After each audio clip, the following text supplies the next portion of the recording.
got an emotional story. I started in Wisconsin, and I met a bunch of good guys, some of my better friends. All are from the tower industry. I had a good crew when we were working in Wisconsin. 4 of us packed up, moved down to Florida. They hired our whole crew. We had jobs down in Florida.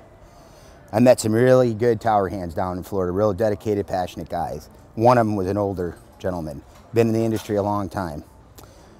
The older guys didn't have the training upbringing that our younger guys are fortunate of having, so they kind of have their old ways.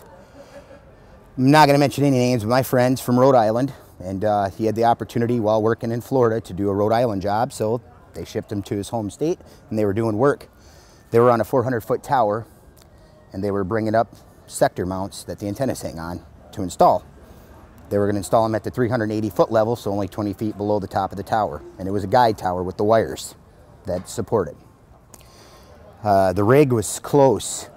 The mount was close to where it needed to be for the height, the established height we were going to hang it. I was not on the job site, my buddy was. He was reaching out to grab the mount. Out of nowhere, the mount sailed for the ground. Hit one of the guide wires. Fortunately, rode the guide wire down instead of shearing it, because had he sheared the guide wire, the tower more than likely would have came down.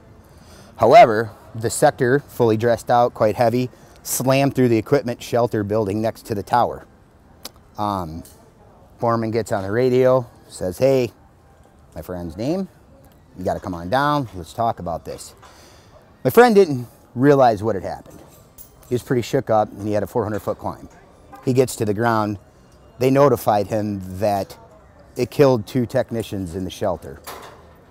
So we have tower technicians that perform aerial work, working at height. That's our job. We don't climb for a living. We climb to access our workstation.